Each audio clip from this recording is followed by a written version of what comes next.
Start कर रहे हैं ट्रांसपोर्टेशन इन प्लांट्स। मोटा मोटा एकदम बहुत ही जल्दी है। जाइलम और फिलोएम दो ही टिश्यू है जो प्लांट्स में सारा ट्रांसपोर्टेशन करते हैं। 9th क्लास में हमने इन दोनों के फंक्शन पढ़ लिए थे ना। क्या थे? जाइलम क्या ट्रांसपोर्ट करता था? Water and minerals. कहाँ से? रूट से लेकर के यूनिडायरेक्शन, है ना। और फिलोएम क्या ट्रांसपोर्ट करता था? जो प्लांट फोटोसिंथेसिस करके फूड बना रहे हैं, स्टार्च की फॉर्म में उसे स्टोर कर रहे हैं, उसे क्या कर रहा है? ट्रांसपोर्ट कर रहा है ऑल ओवर द प्लांट। तो कैसा है? Multi directional. इसी के बारे में सारा, ठीक है। पढ़ेंगे, कुछ चीजें आएंगी, पक्का कुछ चीजें आएंगी जिनको हमें नोटिस करना होगा। We have discussed earlier how plants take in simple compounds such as CO2 and photosynthesis energy stored in the chlorophyll containing organs, namely leaves. Photosynthesis का मोटा मोटा ओवरव्यू दे रहा है जो कि हमने अभी पढ़ा है कुछ दिन इसी चैप्टर में। The other kinds of raw material needed for the building plants bodies will also have to be taken up separately. For plants, the soil is nearest and richest source of raw materials like nitrogen, phosphorus and other materials. ठीक है भाई, क्या क्या है? देखो plants को क्या चाहिए?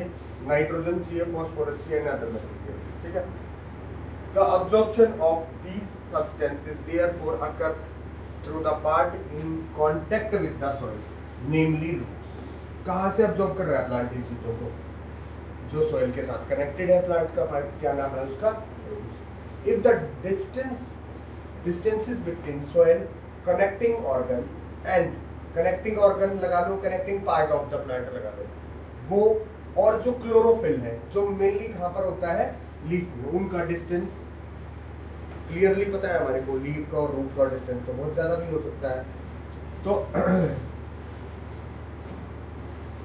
जो chlorophyll containing organs are small, energy and raw materials can easily diffuse to all parts of the plant body. But if these distances become large because of the changes in plant body design, diffusion process will not be sufficient to provide raw material in leaves and energy in roots. तो मतलब बहुत ज़्यादा बड़े plants होने लग गए तो diffusion यहाँ पर भी फेल हो गया। जैसे टेरेस्ट्रियल ऑर्गेनिज्म में, मल्टी सेल्युलर ऑर्गेनिज्म में फेल हो गया डिफ्यूजन, वहाँ प्रॉपर ऑर्गन्स बन गए, तो प्लांट में भी फेल हो जाएगा, प्लांट बड़े होने लग गए जब। A proper system of transportation is there for essential in such situation. Energy needs differ between different body design. अलग अलग बॉडी डिजाइन में एनर्जी नीड्स भी डिफरेंट हो जाती है। ज़्यादा बड़ा प्लांट है तो ज़्यादा चाहिए। Plants do not move and plant bodies have a large proportion of dead cells in many tissues. As a result, plants have low energy needs. इसकी एनर्जी नीड्स कमी होती है प्लांट की, हमें पता ही है, क्योंकि कमी है इसका सारा, मतलब ज़्यादातर डेड सेल्स हैं तो मेंटेनेंस भी कम है, ऊपर से मूव भी नहीं कर रहा है तो मूविंग में एनर्जी वेस्ट करता है। मूविंग वाला ऑर्गेनिज्म तो ये मूव नहीं करता तो बिल्कुल एनर्जी वेस्ट नहीं। ऊपर से नर्वस सिस्टम नहीं है तो सबसे ज़्यादा एनर्जी यूज करता है। प्लांट्स में कोई नर्वस सिस्टम है ही नहीं। As a result, plants have low energy needs and can use relatively low transport system. The distance over which transport system have to operate, however, can be very large in plants such as the very tall trees. Plant transport system will move energy stores from leaves and raw material from roots. Plant transport system में क्या move करता है? एक तो जो energy जो leave में store है वो ट्रांसपोर्ट करनी है, और दूसरा जो रूट्स में रॉ मटेरियल है उसे मूव करना है। दो चीजों को ट्रांसपोर्ट करना है प्लांट को, है ना। एक तो किसको ट्रांसपोर्ट करना है? जो रूट्स के अंदर क्या है? रॉ मटेरियल है, अभी पढ़ा था। कौन सा? फॉस्फोरस, नाइट्रोजन और अदर भी है, जैसे वाटर वगैरह भी है, ये सब ट्रांसपोर्ट करना है। और साथ में जो प्लांट ने फोटोसिंथेसिस से फूड बनाया है उसे ट्रांसपोर्ट करना है। मेजरली दो ही चीज है प्लांट्स में ट्रांसपोर्ट करने वाली। These two pathways are constructed as independently organized conducting tubes. ये दोनों के दोनों रास्ते जो ट्रांसपोर्ट करने के बने हुए हैं, ये कैसे बने हुए हैं? बहुत ही इंडिपेंडेंटली ऑर्गेनाइज्ड कंडक्टिंग ट्यूब से बने हुए हैं। मतलब एक ट्यूब्स लाइक स्ट्रक्चर है प्लांट के अंदर। One, the xylem moves water and minerals obtained from the soil. बेशक हाईलाइट कर दो, xylem क्या करता है? वाटर और मिनरल्स को from the soil. The other phloem transport products of photosynthesis from the leaves where they are synthesized to other parts of the plant. जो photosynthesis से बनता है प्रोडक्ट, उस प्रोडक्ट को ट्रांसपोर्ट कर देता है प्लांट के सभी पार्ट्स में, और जहाँ से सिंथेसाइज होता है वहाँ से। We have studied the structure of these tissues in detail in class 9। Class 9 में हमने इनकी डिटेल में पढ़ा है, इनके सभी पार्ट में भी पढ़ा है, ठीक है ना। इनके प्लांट्स के पार्ट में चले जाएंगे बाद में, पर अभी फिर से आ रहा हूँ। सॉरी भाई,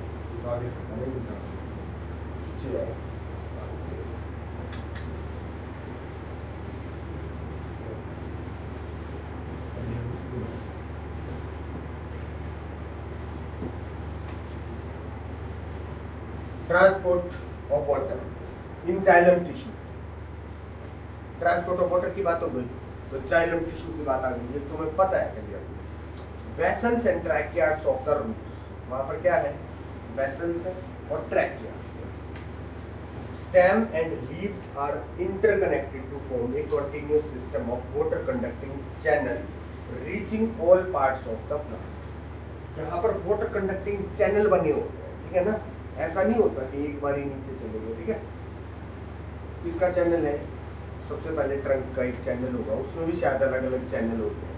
फिर किसका आ गया, स्टेम्स का आ गया, फिर लीव्स का आ गया, तो अलग अलग चैनल से होता है। और है क्या उसके अंदर, वेसल्स हैं, tracheids of roots, stems and leaves are interconnected to form a continuous system of water conducting channels reaching all parts of the plants. At the roots cells in contact with soil actively take up ions, ionic form में ही ले रहे हैं वो मिलकर इसको, ठीक है। This creates a difference in the concentration of these ions between the roots and the soil। ये कैसे अब्जॉर्ब हो रहे हैं, कंसंट्रेशन की डिफरेंस की वजह से। क्योंकि जैसे ही हमने पानी डाला तो सोइल में क्या हो गया, वाटर कंसंट्रेशन हाई हो गया ना, और रूट्स में लो हो गया। तो उस लो हाई टू लो कंसंट्रेशन क्या करेगा, हमारा वाटर मूव करेगा, तो किस में एंटर हो जाएगा, रूट्स में एंटर हो जाएगा। और जितने भी मिनरल्स हैं वो भी हम कहाँ डालते हैं, रूट्स में डालते हैं। तो रूट्स में मिनरल्स भी क्या होंगे, वाटर के साथ मिक्स होकर के चले जाएंगे। Moves into the roots from the soil to eliminate this difference. ये डिफरेंस जो है ना, सोइल और रूट्स के अंदर जो कंसंट्रेशन का डिफरेंस है, इसी की वजह से मूव कर रहा है वाटर रूट्स के अंदर। This means that there is a steady movement of water into root xylem, creating a column of water that is steadily pushed upwards. However, this pressure V itself is unlikely to be enough to move water over the height that we commonly see in the plants. Plants use another strategy to move water in the xylem upward to the highest points of the plant body. अब देखो यहाँ पर वैसे है ना, ये कैसे जा रहा है, पहले तो वाटर कहाँ पर था, सोइल में था, सोइल में चला गया रूट्स में, और रूट्स में है ना, हर चैनल टू चैनल क्या क्रिएट करके, कंसंट्रेशन का डिफरेंस क्रिएट करके प्लांट वाटर का क्या कर रहा है, मूव कर रहा है। पहले चैनल पे गया, पहला चैनल क्या होगा, वाटर का भर जाएगा, ठीक है ना। फिर क्या होगा, क्योंकि पहले चैनल से दूसरे चैनल में क्या हो जाएगा, कंसंट्रेशन डिफरेंस क्रिएट हो जाएगा ना, नीचे वाले में हाई कंसंट्रेशन, ऊपर वाले में लो। फिर क्या होगा, water high to low concentration move कर जाएगा। तो चैनल टू चैनल मूव करके पहले रूट्स के चैनल्स में, फिर ट्रंक में, और फिर स्टेम में, और फिर लीव्स में, इस तरह से प्लांट क्या हो जाएगा, channel to channel concentration create कर करके, कंसंट्रेशन डिफरेंस क्रिएट करके ऊपर की तरफ मूव कर, high concentration to low concentration move करता है हमेशा। और डिफरेंस क्रिएट कैसे होता है, नीचे से वाटर को ऑब्जॉर्ब करते रहते हैं और ऊपर डिफरेंस क्रिएट होता रहता है अपने आप। प्रोवाइड दैट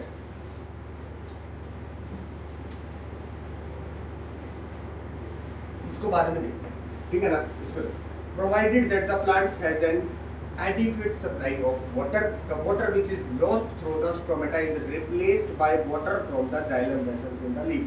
अच्छा एक बात और है, साथ ही साथ प्लांट क्या करता रहता है, स्टोमेटा से वाटर को लूज करता रहता है, रिलीज करता रहता है, जिसकी वजह से भी वाटर कंसंट्रेशन में डिफरेंस क्रिएट हो जाता है ना, क्योंकि जितना भी ऊपर से वो वाटर लूज करता रहेगा तो ऊपर क्या होता रहेगा, वाटर कंसंट्रेशन लो होता रहेगा।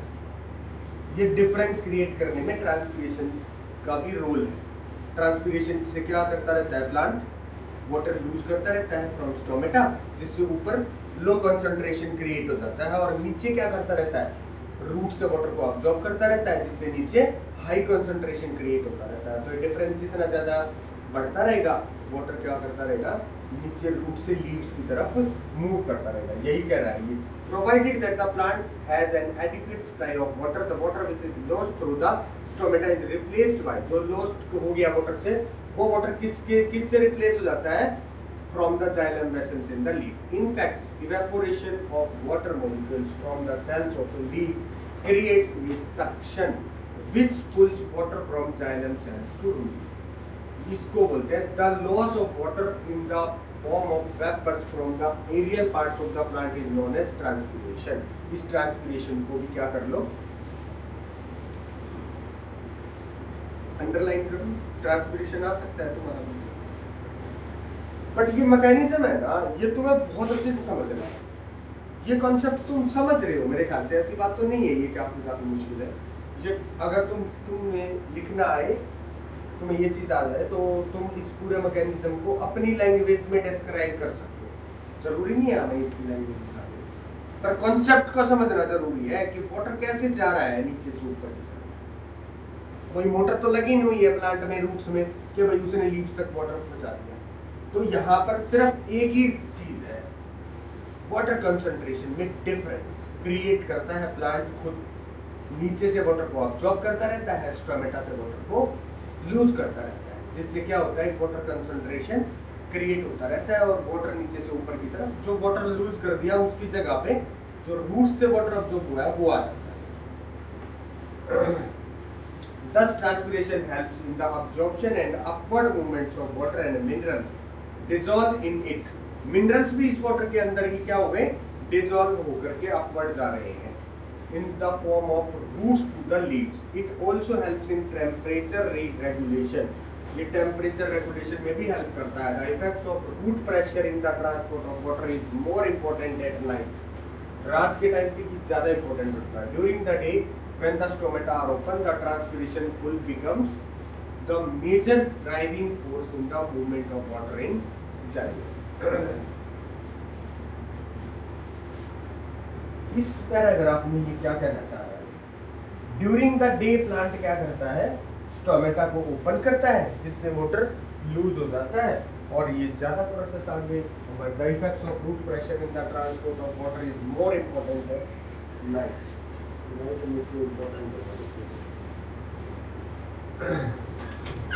Thus the transpiration helps in the absorption and upward movement of water and minerals, dissolve it in the form of roots to the leaves. It also helps in temperature regulation. ये temperature regulation में भी जो plants अपने temperature को भी क्या करता है, regulate करता है। ये चीज है ना, तुम थोड़ा सा उस पे आओ। ये जो चीज थी ना हमारी डेजर्ट प्लांट का कॉन्सेप्ट किया था हमने कि वो फोटोसिंथेसिस कब करते थे, रात में। क्यों? क्योंकि उसे अपने प्लांट के वाटर को लूज करने से रोकना है। डे टाइम में because of high temperature plant ने अगर स्टोमेटा ओपन किया तो प्लांट क्या कर देगा, अपना वाटर लूज कर देगा सारा का सारा। तो टेम्परेचर जो है प्लांट का वाटर लूज हो जाएगा, डिहाइड्रेशन हो जाएगा, प्लांट में डिहाइड्रेशन हो जाएगा, गड़बड़ हो सकती है वहाँ पर। तो इसीलिए यहाँ पर टेम्परेचर रेगुलेशन में भी इसका बहुत बड़ा रोल है।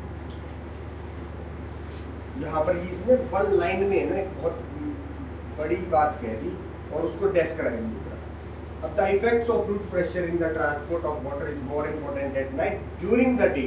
डे में क्या हो रहा है, when the stomata are open the transpiration will become the major driving force in the movement of water in the xylem। जैसे से ये वाटर लूज करता है तो ये सारा का सारा प्रोसेस अपने आप ही सेटअप होने लगता है। बात इतनी बड़ी नहीं थी, बट कॉन्सेप्ट को समझना है ना, थोड़ा सा डिस्क्रिप्शन में पढ़ेंगे तो ज्यादा अच्छे से चीजें समझ में आएंगी और याद भी रहेंगी। ये एक्टिविटी और पढ़ लेते हैं क्या है। Take 2 small pots of approximately the same size and having the same small amount of soil. One should have a plant in it. Place a stick on the same height as the plant in the other root. Other pot में एक same height की stick लगा दी और एक में plant लगा दिया, ठीक है भाई। Cover the soil in both pots with a plastic sheet so that the moisture can not escape by evaporation. और उसका जो पोट है ना, प्लांट से एक तरह पार्ट बच गया, उस पे एक प्लास्टिक शीट से ढक दिया कि इवेपोरेशन से वाटर नहीं जाना चाहिए। वाटर जाए तो कैसे जाए, सिर्फ प्लांट के थ्रू या उस स्टिक के through. Cover both sets, one with the plant and the other with the stick with plastic sheets and place it bright sunlight for half an hour. Do you observe any difference in this? क्या होगा, जो plant वाला होगा ना वो क्या करेगा, water को अब्जॉर्ब कर लेगा, सारे काफी वाटर को अब्जॉर्ब करके और एटमॉस्फेयर में क्या कर देगा, ट्रांसपिरेशन के थ्रू इवेपोरेट कर देगा। और स्टिक ऐसा नहीं कर पाएगी क्योंकि स्टिक में क्या नहीं है, स्टिक में लीव्स नहीं है, तो स्टोमेटा नहीं है, फोटोसिंथेसिस नहीं कर रहे हैं, ट्रांसपिरेशन नहीं कर रहा है ना, जिसकी वजह से वहां पर कम वाटर जाएगा और उसमें ज्यादा, प्लांट वाले में ज्यादा वाटर चला जाएगा। एक्टिविटी से ये बता रहा है ट्रांसपोर्टेशन इन प्लांट्स, वो में कैसे वाटर ट्रांसपोर्ट हो रहा है, ठीक है। अब transport of food and other substances. So for we have discussed the transport of water and minerals in plants. Now let us consider how the products of the metabolic pressure process, particularly photosynthesis, are moved from leaves when they are formed। एक चीज और है, तुमने ध्यान दिया हो, जो digestive system वाला कंसेप्ट था, रेस्पिरेशन वाला सिस्टम, वो एक कैसा प्रोसेस था, कैटाबॉलिक प्रोसेस। क्या था वो, तो रेस्पिरेशन एक कैटाबॉलिक प्रोसेस होता है और फोटोसिंथेसिस कैसा होता है, मेटाबॉलिक। इसके बारे में मैं थोड़ा सा और, कैटाबॉलिक प्रोसेस और मेटाबॉलिक प्रोसेस में ना सेम यही चीजें मिलेंगी कि मेटाबॉलिक में ना होगा तुम्हारा जहां पर नॉन लिविंग इनऑर्गेनिक सब्सटेंसेस से यूज होकर के कोई केमिकल रिएक्शन हो रहा है, वो मेटाबॉलिक प्रोसेस मिलेगा। और तो कैटाबॉलिक जो ऑर्गेनिक सब्सटेंसेस का यूज होकर के जो केमिकल रिएक्शन हो रहा है वो कैटाबॉलिक। HCl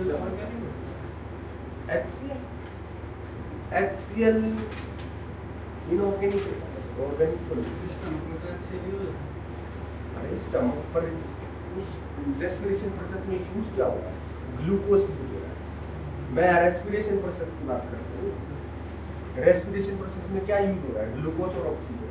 तो ग्लूकोज क्या है, ऑर्गेनिक सब्सटेंस है ना, तो इसलिए यहाँ पर, और यहाँ फोटोसिंथेसिस में क्या यूज हो रहा है, CO2 H2, दोनों ही इनऑर्गेनिक सब्सटेंस। समझ गए ना। यहाँ पर मेटाबॉलिक और कैटाबॉलिक के बारे में मैं और तुम्हारे को और थोड़ा सा देख के पढ़ के फिर बताऊँ, मेरे को जहाँ तक लग रहा है ये। इसीलिए फोटोसिंथेसिस मेटाबॉलिक है और वो कैटाबॉलिक, रेस्पिरेशन।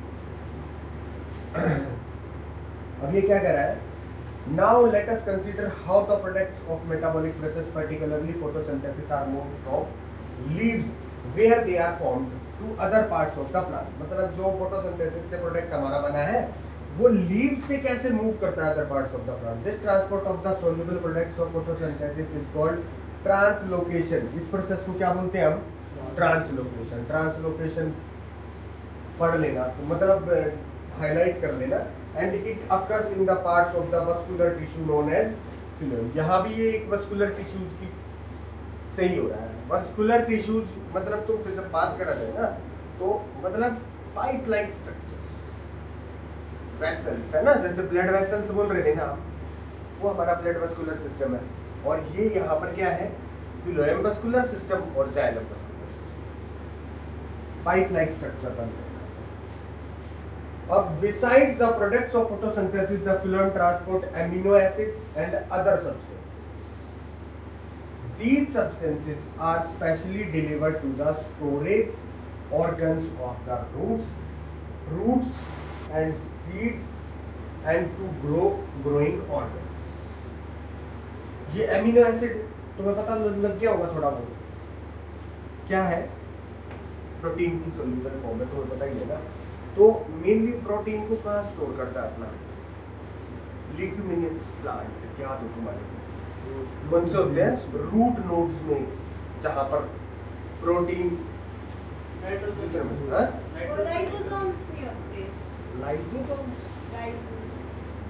क्या नाइट्रोजन निकलता। हाँ हाँ बेटा, बट एक्चुअल में नाइट्रोजन से ही बन रहा है प्रोटीन, समझ गया? बट वो जो प्रोटीन जिन प्लांट्स में होता है ना, वही नाइट्रोजन यूज करते हैं और सॉइल के थ्रू है ना, रूट नोड्स में कुछ इस तरह से करते हैं। पूरा कॉन्सेप्ट यही है। पर यहाँ पर है ना, फॉर्मेशन तो लीव्स में ही हो रही है ना उनकी, नाइट्रोजन लिया था, ठीक है? नाइट्रोजन, हाँ, लेग्यूमिनस प्लांट होता है जिसमें रूट नोड्स होते हैं। रूट नोड्स में क्या करता है वो? प्रोटीन फॉर्मेशन करता है, नाइट्रोजन अब्जॉर्प्शन करता है, और नाइट्रोजन फिर वाटर के थ्रू ऊपर भी तो आ ही रही है ना। नाइट्रोजन और फॉस्फोरस तो है, तो नाइट्रोजन ये सब्सटेंस जो ऊपर जा रहे हैं। तो इतना डीप में जाने की तो बात नहीं है, बट यहाँ पर इसने अमीनो एसिड वर्ड यूज करा था ना, तो इसलिए मैंने तुम्हारे को बता दिया। अदरवाइज तो सब्सटेंस की अगर मेजर बात करें तो प्रोडक्ट क्या है यहाँ पर? स्टार्च। स्टार्च को ट्रांसपोर्ट कर रहा है प्लांट, है ना? फोटोसिंथेसिस से तो क्या बन रहा है? स्टार्च बन रहा है, और स्टार्च को ट्रांसपोर्ट कर रहा है प्लांट कहाँ पर? सारे के सारे पार्ट्स में, प्लांट के सभी पार्ट्स में, जो फिल्म की वजह से हो रहा है। These substance are specially delivered to the storage organs of fruits. ये कहाँ डिलीवर हो रहे हैं? मेजरली रूट्स में, फ्रूट्स में एंड सीड्स में, एंड टू ग्रोइंग ऑर्गन्स। और जहाँ जहाँ पर प्लांट ग्रो हो रहा है वहाँ पर क्या हो रहा है? ये जितने भी फोटोसिंथेसिस से बन रही है चीजें, वो चीजें वहाँ पर डिलीवर करनी पड़ रही है प्लांट को, क्योंकि ग्रोथ के लिए ही तो चाहिए ना फूड प्लांट को भी। और प्लांट तो रूट से भी तो ग्रो हो रहा है, ऐसा थोड़ा है कि ऊपर ऊपर ही ग्रो हो रहा है, रूट से भी तो ग्रो हो रहा है। प्लांट कहाँ से ग्रो हो रहा है? पढ़ा था हमने उसमें 9th में, है ना? स्टेम्स की गिर्थ भी इंक्रीज होने लग रही है, हो रही है ना? रूट्स और उसके वो भी हो रहे हैं, और इंटरनोड्स ऑफ द लीव्स भी हो रही है, जो बाद में स्टेम्स भी बन जाती है। तो यहाँ जहाँ जहाँ पर ग्रो कर रहा है ना प्लांट, वहाँ पर डिलीवर कर रहा है फूड को। The translocation of food and the other substance takes place in the seed tube with the help of adjacent companion cells, both in upward and downward direction. Translocation of food हो रहा है, and other substances takes place in the seed tube with the help of adjacent companion cells, both in upward and downward direction. Unlike transport in xylem, which can be largely explained by simple physical force, the translocation in phloem is achieved by utilising energy. एक चीज और है यहाँ पर ध्यान रखना, अभी बात करते हैं इसकी। जो ट्रांसलोकेशन हो वो हो रही है, वाटर जो ट्रांसपोर्ट कर रहा है जाइलम के थ्रू, वो कोई एनर्जी टेकिंग प्रोसेस नहीं। वो कैसे हो रहा है? सीधा high concentration to low concentration पे काम करने लग रहा है, जहाँ पर प्लांट कोई एनर्जी खर्च नहीं कर रहा है। बट जो ये है ना translocation in plants is achieved by utilising energy. जो प्लांट अपनी एनर्जी यूज करके इसे ट्रांसपोर्ट करना। ये जाइलम और फ्लोएम का जो फंक्शन है ना ट्रांसलोकेशन में, ट्रांसलोकेशन एक एनर्जी टेकिंग प्रोसेस है। बात ये समझो, ये एक ऐसा काम है जिस काम को करने के लिए प्लांट खुद की एनर्जी को यूज कर रहा है। Material like sucrose is transferred into phloem tissue using energy from ATP. This increase the osmotic pressure of the tissue causing water to move into it.